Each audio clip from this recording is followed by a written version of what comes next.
오늘 말씀은 사진 한 장을 보면서 시작합니다.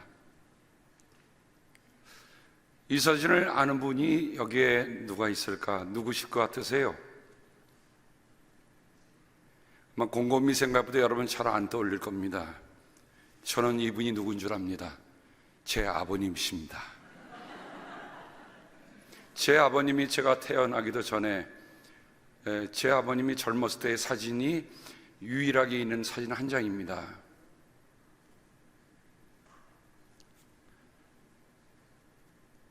다른 사람은 몰라도 저는 이 사진이 의미 있는 사진입니다. 이 사진을 보면 아버님 생각이 많이 납니다. 고향을 떠나와서 끝내는 고향에 먼저 가지 못하고 하늘나라의 본향에 먼저 가신 아버님이기 때문에 더욱 그렇습니다. 낡은 사진 하나가 무슨 가치가 있느냐 여러분은 제게 물어보실 수도 있습니다. 그러나 저는 어느 것과 견줄 수 없는 이 가치가 이 사진 안에 담겨 있습니다. 이유가 뭐죠? 이분이 제 아버지이기 때문에 그렇습니다. 저는 제 아버지의 상속자이기도 합니다. 그 말은 제 인생이 아버님께로부터 시작되었다는 것입니다.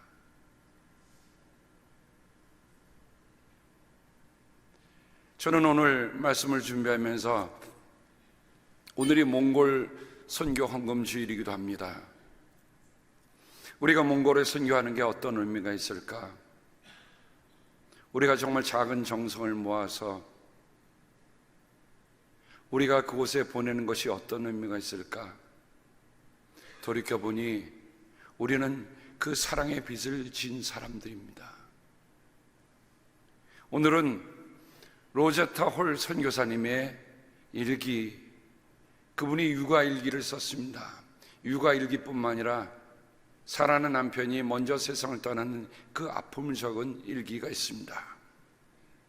그분이 영어로 쓴 일기 가운데는 한글로도 쓴 대목이 있더라고요. 예수 인도하셔서 어둡고 길 모르니 나를 도와주셔서.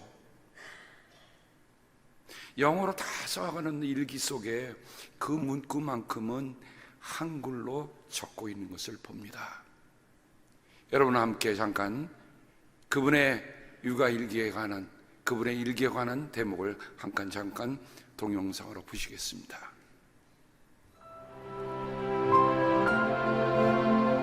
양화진에는 로제타는 물론 그의 남편과 자녀들이 함께 묻힌 가정묘가 만들어져 있습니다. 맞습니다. 이들 모두 선교사입니다. 선교를 준비하면서 만난 남편 제임스 홀. 그는 신실하고 헌신적인 하나님의 자녀로 열심을 다한 선교사였습니다. 1892년 서울에서 결혼을 한 후 제임스는 곧바로 평양 선교 책임자가 되어 의료 선교를 펼칩니다. 그때 첫 아이 셔우드는 6개월 갓난쟁이였죠. His father was involved with pioneer mission work, medical mission work, and the Sino-Japanese War took place during his lifetime, and he developed typhus after going up to Pyongyang and assisting the wounded up there, and he contracted typhus fever and came back to. 청일 전쟁의 분수령이었던 평양 전투. 제임스 홀은 자신의 몸을 돌볼 틈도 없이 부상당한 환자들을 치료하며 복음을 전했습니다. 그의 마지막 죽음의 순간도 로제타의 일기 속에 남아 있습니다. 남편의 눈은 슬픈 듯 나를 바라보았고 띄엄띄엄 사랑한다고 말해주었다. 마지막으로 애써 나에게 하려던 말은 내가 평양에 간 것을 원망하지 말라는 것이었다. 제임스는 말했다. 나는 주님을 위해 기꺼이 평양에 갔고 그분께서 그 뜻을 다 헤아려 주실 거라고. 혹시 울음소리가 들릴까 싶어 안간힘을 쓰며 울음을 참아야 했다. 그러나 아무리 애를 써도 베개는 눈물로 젖었고 한 번도 하지 않았던 애원의 기도가 터져 나왔다. 사랑하는 남편을 데려가지 말라고.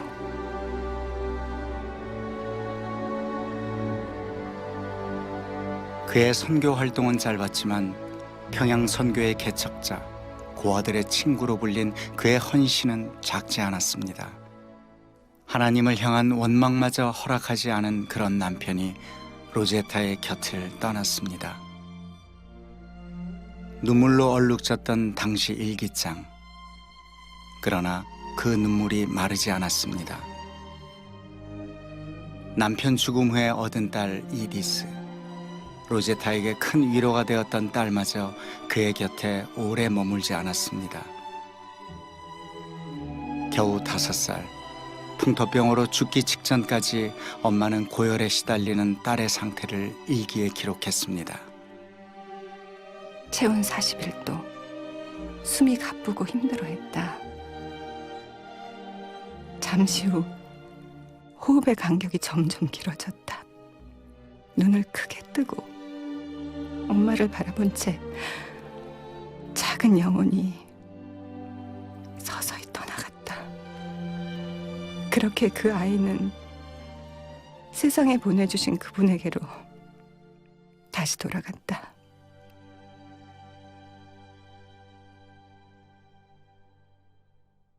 The early women missionaries.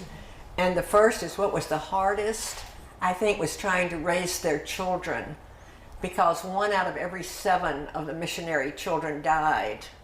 And in Korea, I think it was about 1 in every 2 children died in those years before antibiotics. And some women lost all of their children because they had dysentery and typhus and typhoid and encephalitis and horrible, and the Korean children too. But this was a bond between Korean women and the missionary wives, is that they were always concerned about their children and trying to keep their children alive to grow up. 길을 모르니 나를 도와주소서. 자식마저 가슴에 묻고 참담했던 로제타의 마음이 일기 속에 선연합니다. 밤이 찾아오면 쓸쓸함도 함께 온다. 간절한 그리움이다. 제잘되던 어린 아이의 입맞춤과 작은 손이 없어진 지금, 그 아이가 없는 삶은 너무도 힘겹다. 그러나 우리가 이해하지 못하는 다른 이유로 하나님께서는 그 아이를 데려가셨으리라. 신앙의 힘으로 선교의 길을 이어간 모자는 평양에 남편의 이름을 딴 기홀병원을 세웁니다. 또한 딸의 이름을 딴 어린이 병원도 설립하죠. 저런 것을 발굴해서 방송으로 제작한 분들에게 참 감사를 드립니다. 왜냐하면 묻혀 있으면 아무도 모르잖아요. 사실은 어떤 의미에서 보면 우리는 홀선 교사님 같은 분들이 남긴 상속자이기도 합니다. 제가 닥터 홀의 조선회상이라고 하는 책을 최근에 다시 한번 읽으면서 여러분에게 말씀을 드렸습니다. 근데 그분이 91세라는 나이로 한국 땅을 다시 밟게 됐어요. 1940년에 이 닥터 홀이, 그러니까 저 아버지의 아들입니다. 일본에서 1940년에 추방을 당해서 인도로 가서 평생 선교사를 하다가 미국으로 와서 이제 남은 은퇴를 보내야 되겠는데 한국에서 초대를 했어요. 이분이 한국 땅을 밟으면서 양화진에 묻혀있는 아버지, 어머니, 여동생의 묘를 방문하고 이렇게 유언을 남깁니다. 나는 지금도 한국을 사랑합니다. 내가 죽거든 내가 태어나서 자랐던 나의 사랑하는 이 나라, 또한 내 사랑하는 어머니와 아버지, 누이 동생이 잠들어 있는 한국 땅에 묻어 주시기 바랍니다. 그리고 7년 후 그분은 세상을 떠났고 그분의 유언에 따라 그분의 유해가 한국으로 보내져서 지금 닥터 홀의 패밀리 묘지가 양화진에 지금도 있습니다. 오늘 우리가 함께 읽는 로마서는 바울의 유서입니다. 기독교 역사의 흐름의 물꼬를 새롭게 열어갔던 어거스틴, 마르틴 루터, 존 웨슬리, 그들에게 회심을 일깨워줬던 말씀이 바로 로마서에서 났고, 그들이 이 말씀을 깊이 묵상하면서 그리스도를 전하는, 그래서 기독교가 세계로 번져가는 일에 기독교가 한 곳에 머물러지지 않고 모든 사람들이 전하게 된 귀한 말씀이 되었던 동기가 바로 로마서입니다. 왜 유서라고 하느냐? 바울이 가장 집대성한, 가장 자기가 그리스도를 전한 일에 가장 중심적인 주제가 로마서 안에 담겨 있기 때문에 그렇습니다. 특히 오늘 우리가 읽은 아주 부분적이지만 로마서 8장 전체는 로마서 전체 장수의 로마 전체의 16장 가운데 가장 핵심이 되는, 가장 중심이 되는, 가장 위대한 본문이 로마서 8장에 담겨 있습니다. 저는 이 말씀을 읽으면서 바울이 오늘 우리에게 여러분은 하나님의 상속자입니다, 그리스도와 더불어 공동 상속자입니다 말하고 있습니다. 저는 오늘 설교를 한 장의 사진으로 시작했습니다. 제 아버지만 생각해도 저는 아버지께로부터 물려받은 것이 뭔가 하는 것을 늘 생각합니다.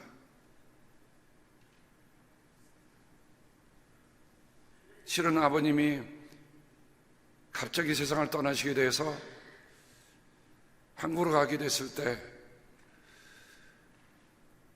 제 외숙부께서 그러시더라고요.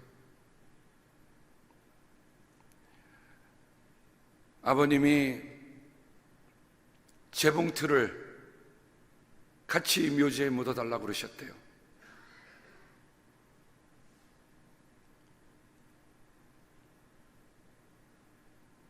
저는 외삼촌한테 말씀드렸습니다. 삼촌, 그 재봉틀은 묻지 마세요. 그리고 제가 아버님에게 사드렸던 성경책을 묻고 그 재봉틀은 아직도 대전에 있는 저희 삼촌 댁에 보관되어 있습니다.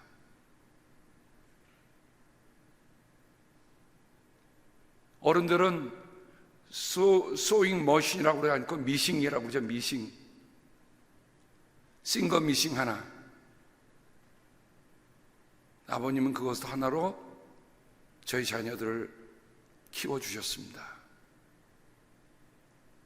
어떻게 보면 아버님은 아들이 이제 미싱을 밟는 아들이 아니라 이제 하나님의 말씀을 전하는 아들이 되었으니 이 미싱은 내가 갖고 가는 거로 끝났으면 좋겠다는 마음이 계셨던 것 같아요.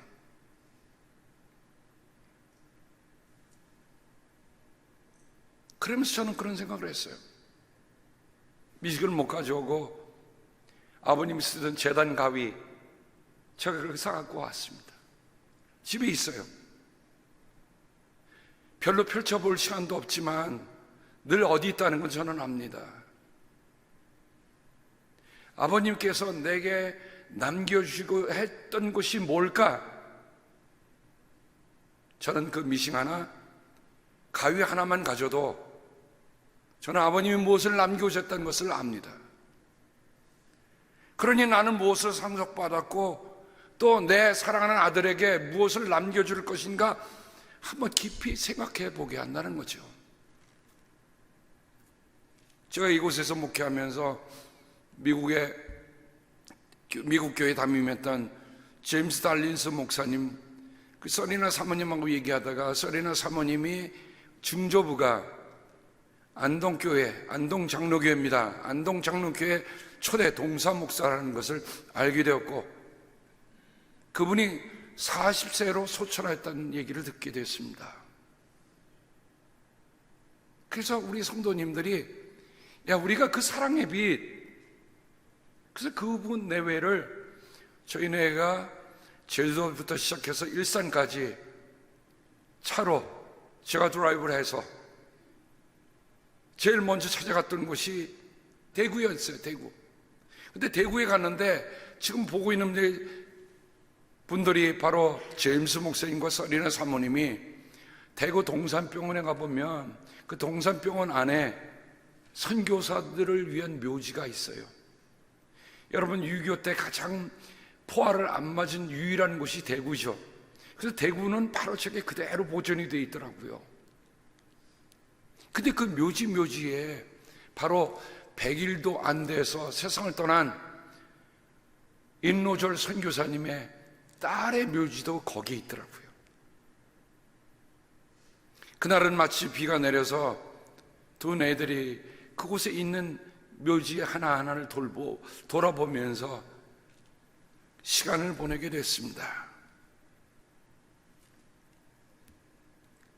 저는 그때 그 선교 방문이 지금도 잊혀지질 않아요. 그러면서 제가 방문한 후기를 적으면서 두 단어를 픽업했습니다. 하나는 100년의 사랑, 하나는 100년 대계. 선교사들에 대한 감사의 마음, 100년이 지나도 그 감사와 사랑의 마음은 지워지지 않아서 인노절 선교사님의 묘지가 안동 경안고등학교 교정에 들어가면 바로 교정 좌측에 입구에 그 묘지가 있습니다. 여러분, 증손 여인 서리나 사모님이 증손 사위인 제임스 달린슨 목사님이 어떤 마음이 들었겠을까요? 그들도 보지 못했던 증조 할아버지, 비록 유해가 묻힌 곳이지만 한국의 그리스도인들이 아직도 그 사랑을 기억하고 그 사랑을 담아서 묘지를 반듯하게 하고 있다는 것 자체가 그들에겐 큰 감동이었고 감사였을 것입니다. 저는 이런 생각을 합니다. 역사는 누가 보존하고 전해주느냐에 따라서 그 진가를 달리할 것입니다. 역사를 아는 이들을 하여서 그들이 함께 만들어가고 함께 이어가는 것이라 생각했어요. 100년의 사랑, 저는 보고 왔어요. 그리고 자랑스러웠습니다. 한국 기독교가 어떻다 얘기하지만 그래도 그 사랑을 지켜가는 이들이 얼마나 감사한지 저는 가슴 뿌듯했습니다. 그리고 또 하나의 단어, 100년 대계. 여러분, 인노절 선교사님이 선교할 그 당시는 열악했어요. 그분이 나이 40에 자녀를 두고 이질로 세상을 떠났습니다. 혼자 된 그 사모님이 무교에 돌아와서 한국, 당시 말하는 조선은 우리가 돕지 아니하면 되지 않는다. 그래서 그들이 $10,000를 가져와서 학교를 세운 겁니다. 병원도 세우고요. 그 학교가 지금도 있고요. 그 병원은 안동 지역에, 대구 지역에 유명한 병원으로 남아 있습니다. 성서병원.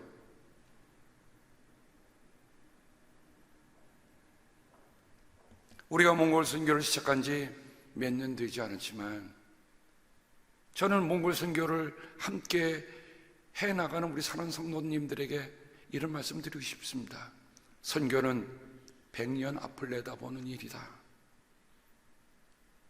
지금 당장 무슨 일이 어떻게 일어날까 하는 게 아니라 그래요, 사람의 기억 속에 잊혀질 수 있을 겁니다.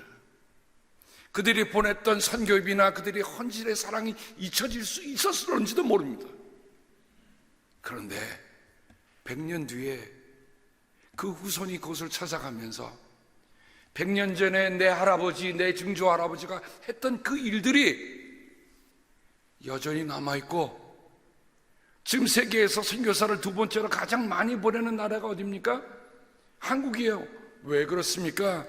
선교의 사랑을 가장 많이 받은 나라가 아닙니까? 순교자가 가장 많이 나온 나라가 어디입니까?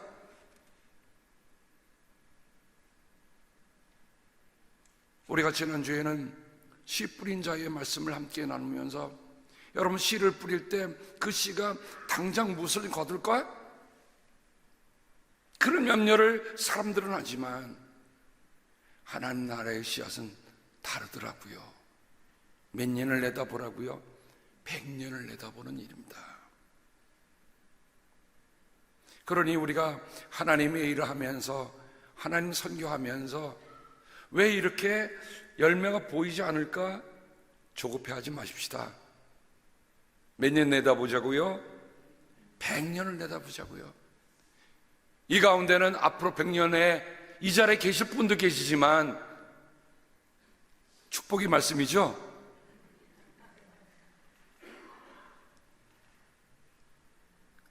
우리 애가 눈으로 못 본다 할지라도 우리가 하나님의 나라에서 볼 수 있기를 바랍니다. 그렇잖아요.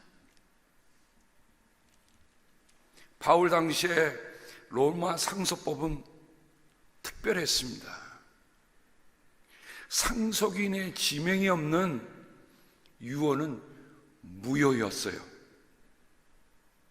그러니까 내가 어떤 유언을 남길 때 구체적으로 상속인을 지명을 해야 그 유언장이 유효한 겁니다.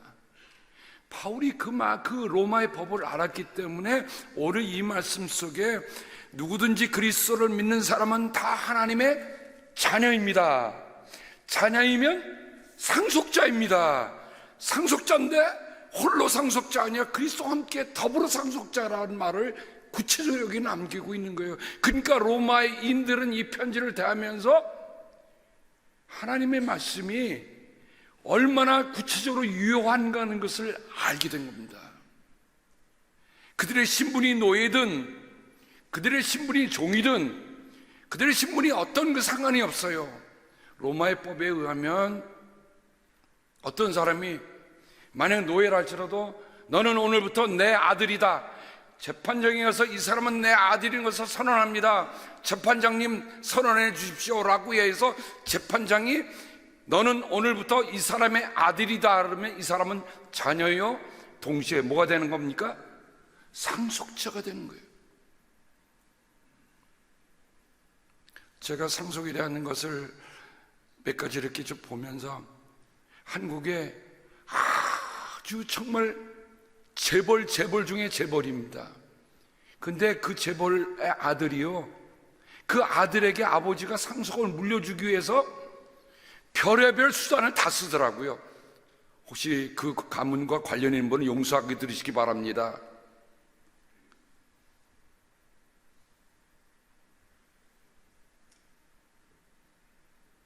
근데 저는 이런 생각을 해봤어요. 야, 그토록 상속이라는 게 중요한 것이구나. 세상 사람은 다 압니다. 상속이라는 게 얼마나 중요한 건지. 그러면 우리가 하나님의 자녀라고 할 때 하나님의 자녀로서 상속됐다고 하는 게 상속자라는 걸 무엇인지를 알고 살아가야 하잖아요. 아십니까? 저는 아버지 사진 하나만 봐도 나는 아버지께 상속받은 게 뭔가라는 걸 알 텐데, 우리는 하나님의 말씀을 듣고 하나님의 말씀 읽고 그리고 하나님의 말씀대로 살면서 우리가 하나님의 상속자로 산다는 게 뭔가 하는 것을 오늘 말씀을 통해서 구체적으로 좀 알 수 있기를 바랍니다. 로마 당시법에는 만약 그 아들이 아직 그런 산물에 지나 그리고 재물을 관리할 수 있는 일이 없으면, 아직 못했다면 아버지가 후견인을 정합니다. 관리인을 정해요. 그래서 그 아들이 어느 정도 나이가 돼서 이 아들이 할 수 있다. 통상적으로 14세부터 25세까지 그 아들에게 후견인이나 관리인이 그것을 맡아서 합니다. 하지만 여전히 그는 상속자입니다. 상속에 관한 말씀을 보면서 제일 먼저 떠오르는 것이 창세기 15장에 보면, 창세기 12장에 하나님께서 약속을 남기셨음에도 불구하고 아브라함은 마음속에 자기에게 후사, 자기를 이을 수 있는 상속인이 없는 것에 대해서 마음에 쓸쓸함을 갖고 있습니다. 여러분, 믿음의 사람인 아브라함도 하나님께서 너에게 상속자를 주신다고 했음에도 불구하고 그의 마음에 그것이 실감 있게 다가오지 않습니다. 그래서 그는 이 얘기를 합니다. 주 하나님, 주님께서는 저에게 무엇을 주시렵니까? 저에게는 자식이 아직 없습니다. 저희 재산을 상속받을 자식이라고는 다마스쿠스 녀석 엘리에zer 뿐입니다. 그때 하나님께서 말씀하십니다. 그 아이는 너의 상속자가 아니다. 너의 몸에서 태어난 아들이 너의 상속자가 될 것이다. 그리고 하나님께서 아브라함을 데리고 바깥으로 나가서 말씀하십니다. 하늘을 봐라. 내가 셀 수 있거든 저 별들을 세어보라. 너의 자손이 저 별들처럼 많아질 것이다. 그리고 아브라함이 주님을 믿으니 주님께서는 아브라함의 그런 믿음을 의로 여기셨다라고 기록하고 있습니다. 창세기 15장에 있는 말씀인데요. 그러니 상속자라고 하는 것이 얼마나 소중한 것인가. 그럼 우리는 하나님께로부터 어떤 상속자로 부름을 받았는가? 첫째, 구원의 상속자입니다. 구원의 상속자. 여러분, 받을 것 가운데 가장 중요한 게 뭘까요? 여러분, 돈을 물려받았습니다. 건물을 물려받았습니다. 엄청난 옥답을 물려받았습니다. 그게 우리의 구원을 보장하는 일입니까? 아니더라고요. 아무리 천만금을 갖고 있다 할지라도 자기가 생각할 수 없고 자기가 설명할 수 없는 그때가 오면 그 모든 재산이 자신의 것이 아니더라고요.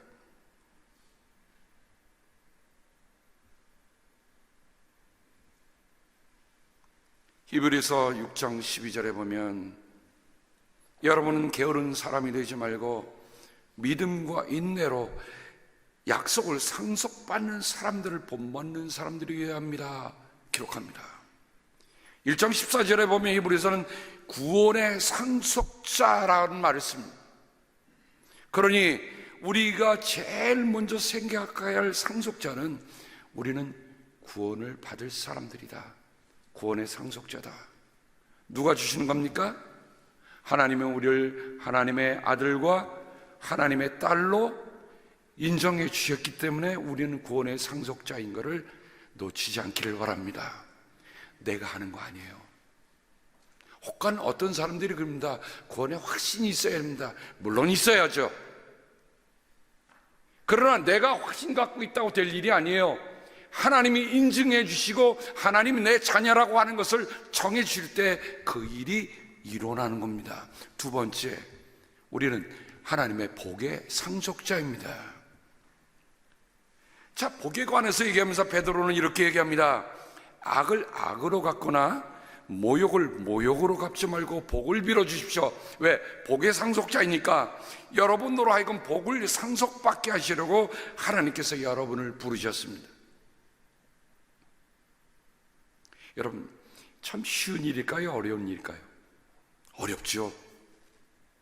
상대방이 나에게 조금 싫은 것으로 대하면, 예를 들어서 상대방이 나한테 1파운드의 해를 가했다 생각하면 우리는 10파운드로 돌려주고 싶은 마음이 우리 안에 있어요. 베드로는 이렇게 얘기합니다. 과거로 돌려주지 말고, 안갚음으로 돌려주지 말고 복으로 돌려줘라. 오늘 여러분들이 아무도 아멘 안 하시는 거 보니까 마음에 앙금이 있는 것 같아요. 좀 내려놓으십시다. 주님께서 베드로를 통해서 말씀하셨잖아요. 우리가 복을 상속받은 사람이니까 사람은 담은 거를 남겨줄 수 있잖아요. 자, 복을 받았으니 복을 빌어주시기를 바랍니다. 아무리 상대방이 나에게 싫은 소리를 하고 미움의 눈길을 보내고 뭐 어떤 일을 하도 정 싫으시면 이렇게 하세요. 애따 복 받아라.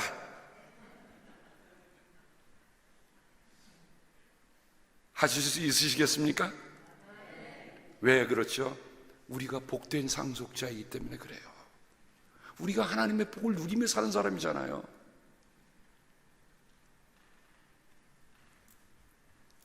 세 번째, 생명의 상속자인 것을 우리가 기억합니다.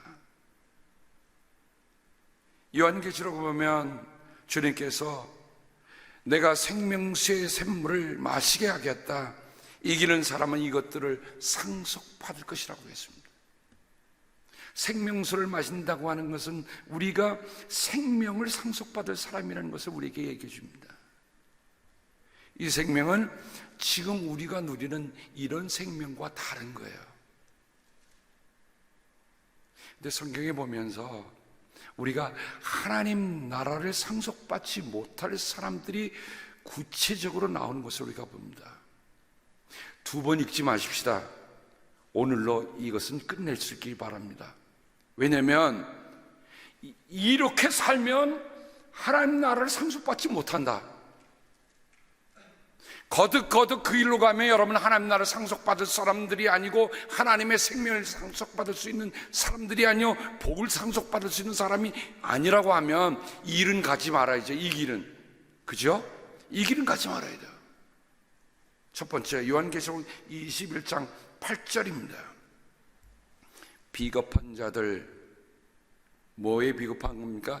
믿음에 비겁한 사람들을 얘기합니다. 신실하지 못한 자들, 가증한 자들, 살인자들. 여기 살인자들이라고 하는 것은 단지 사람을 죽인다는 게 아니라 형제를 미워하는 것을 포함하는 겁니다. 미워하는 거 살인이에요. 음행하는 자들, 음행이라는 말은 단지 무슨 인간의 윤리를 얘기 아니라 다른 신앙을 가는 다른 신들을 믿는 것을 얘기합니다. 마술쟁이들, 우상 숭배자들, 모든 거짓말쟁이들.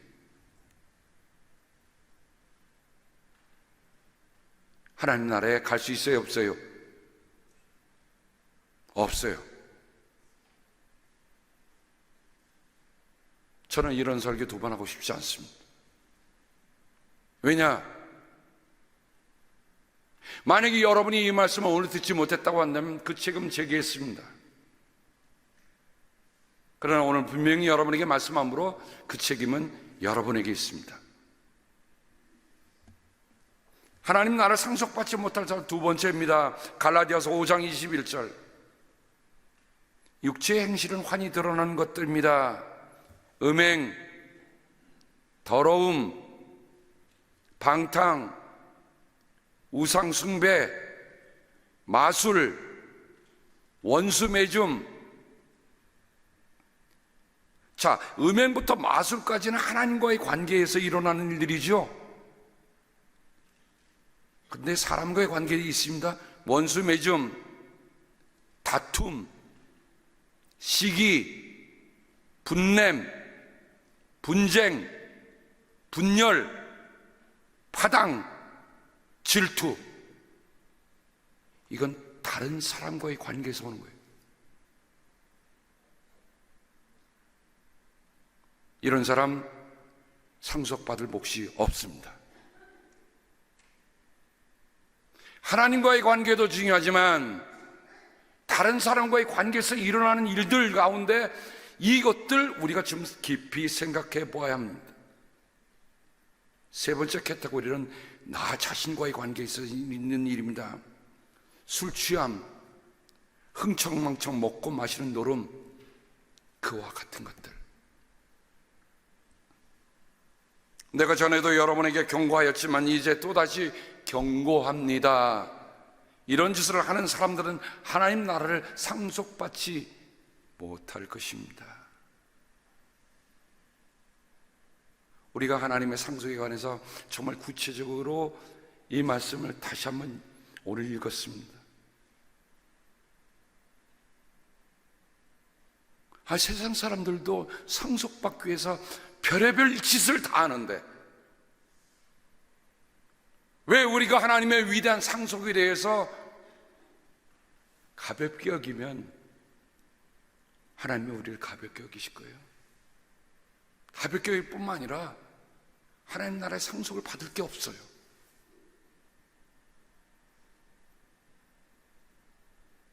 세 번째, 역시 바울이 하나님 나라에 대해서 깊은 관심을 갖고 있습니다. 어떤 사람들입니까? 불의한 사람들은 하나님 나라를 상속받지 못하려는 것을 알지 못합니까? 착각하지 마십시오. 자, 조금 전에는 경고합니다라고 했는데 이제는 착각하지 마라. 잘못 생각하지 마라.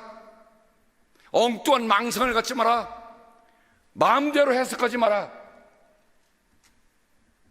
음행하는 사람들, 우상 숭배하는 사람들, 간음하는 사람들, 여성 노릇하는 사람들, 동성애하는 사람들, 도둑질하는 사람들, 탐욕을 부리는 사람들, 술 취하는 사람들, 남을 중수하는 사람들, 남의 것을 약탈하는 사람들, 여기도 보면 하나님과의 관계, 다른 사람과의 관계, 그리고 자신과의 관계가 있습니다.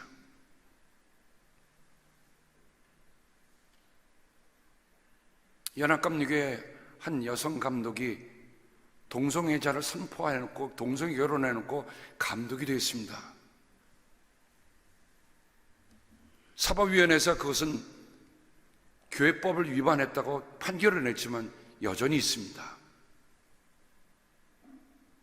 아무도 판결을 더 이상 진행시키지 않고 있습니다. 근데 저는 이 말씀을 대하면서 이 말씀 앞에 어떻게 서겠는가? 여러분, 감독의 자리가 그렇게 중요하던가요?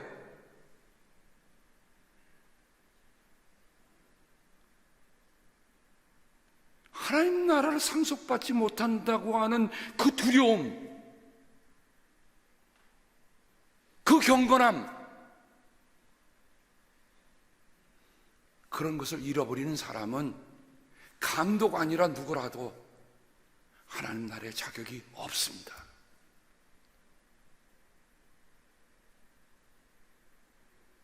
지난번 우리 연회에서 우리가 코리안 코커스들이 이 문제를 분명히 지적하고 넘어갔어요. 통과시키지 않더라고요. 그래서 저는 그랬습니다. 오늘 말씀 대신하면서 그래, 사람의 눈은 피해갈 수 있고 사람의 눈은 3344 모여서 담합해서 감독을 유지할 수 있을지 몰라도 우리가 누구에게 갈 겁니까? 감독이 인생이 끝입니까? 하나님 앞에 설 때에 우리는 하나님 나라의 상속자라는 걸 결코 잊지 말아야 돼요. 제가 한 부분만 유별나게 얘기하는 것은 아닙니다. 여기에 보면 남을 중성하는 것, 남의 것을 약탈하는 것, 이런 모든 게 다 하나님 나라를 거스르는 거요, 하나님 나라를 탈취하는 거요. 종래는 하나님 나라의 상속이 없다. 그런데 사도 바울이요, 만약 이 말씀으로 끝났으면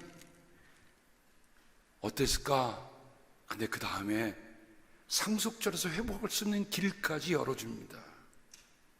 고린도전서 6장 11절, 여러분 가운데 이런 사람들이 더러 있었습니다. 그러나 여러분은 주 예수 그리스도의 이름과 우리 하나님의 성령으로 씻겨지고 거룩하게 되고 의롭게 되었습니다.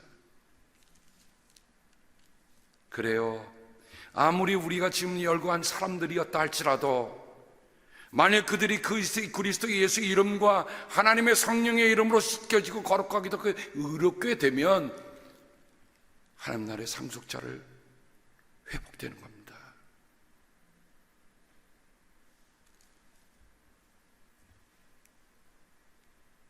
예수님께서 길을 떠나시는데 한 부자 청년이 예수님께 쪼르륵 달려와서 무릎을 꿇습니다. 여러분, 예의를 갖춘 청년이요, 또 학식도 있는 청년이요, 또 이 사람이 하나님의 율법을 잘 지켜온 사람이라는 자부심 있는 청년인데, 이 청년의 관심 하나가 있었습니다. 맞는 관심이에요. 이 청년이 돈도 있고 학식도 있고 재능도 있고 지위도 있으니까 다 갖췄다 생각하는데, 이 사람의 마음속에 어떻게 해야 내가 영원한 생명을 얻겠는가, 이 얻겠는다는 말이 상속이라는 말과 같은 뜻입니다. 예수님께서 말씀하십니다. 나는 이거 저거 다 지켰습니다. 대견하십니다. 내 있는 것을 다 팔아, 그리고 가난한 사람이 나누고 너는 나를 따르라. 이 부자 청년은 낙심하며 예수님 곁을 떠납니다. 그렇죠. 예수님께서 이렇게 말씀하시죠. 사람들아, 하나님 나라에 들어가기가 참으로 어렵다. 부자가 하나님 나라에 들어가는 것보다 낙타가 바늘길로 지나가는 것이 더 쉽다.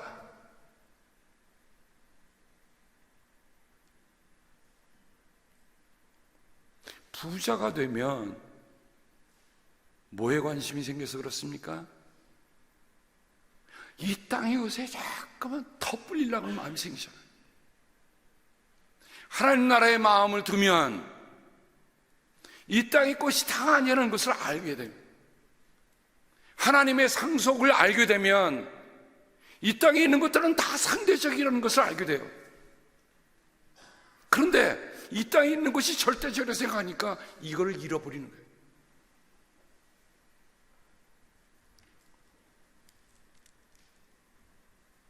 그래서 예수님이 말씀하십니다.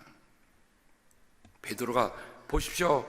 우리가 모든 것을 버리고 선생님을 따라왔습니다. 예수님 말씀하시죠. 내가 진정으로 너에게 말한다.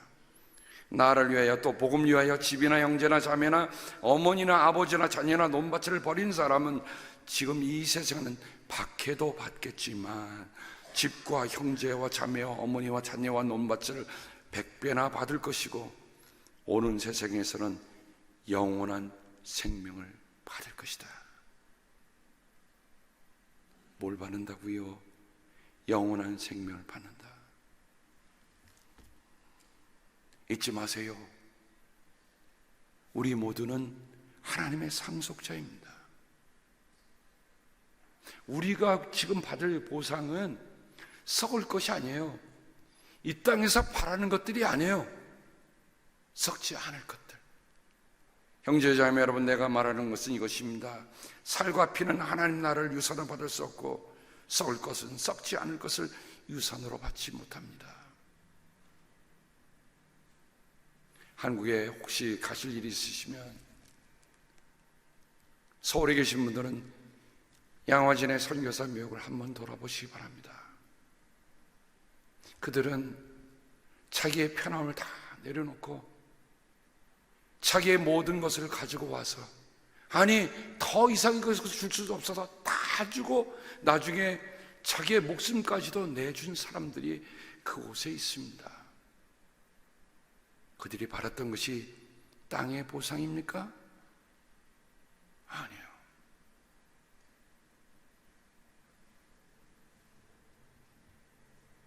우리의 신앙의 모습들,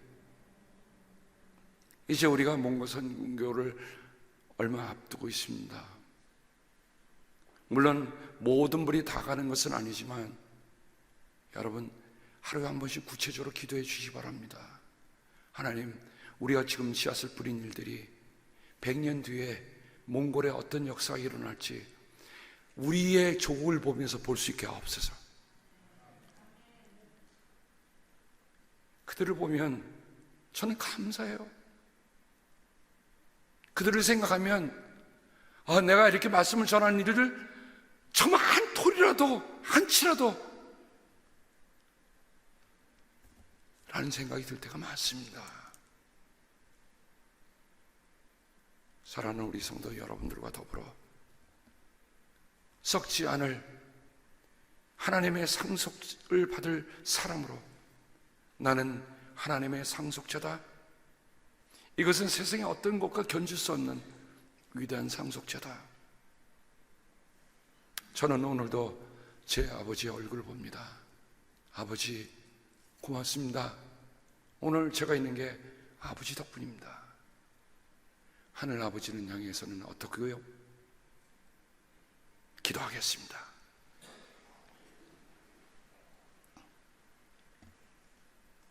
주님, 100마디의 말이 필요한 게 아니라 그렇게 살아간 이들의 삶 하나가 우리에게 크게 말해줍니다.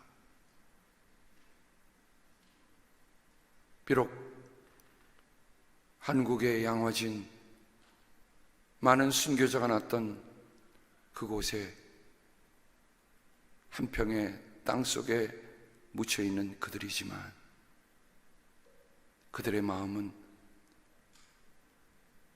하나님의 마음으로, 그리스도의 마음으로 세상을 품었던 귀한 분들이 거기에 있습니다.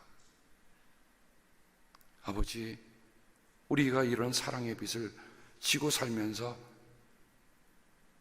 우리 또한 그 사랑을 정말 남기고 전할 수 있는 그런 사람으로 살아가도록 우리를 촉구하시는 하나님의 음성을 듣도록 인도하여 주시옵소서.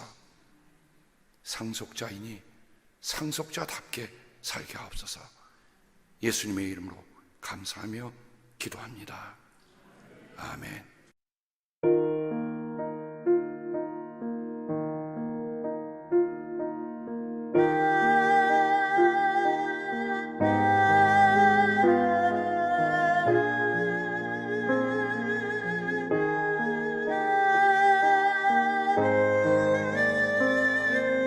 you.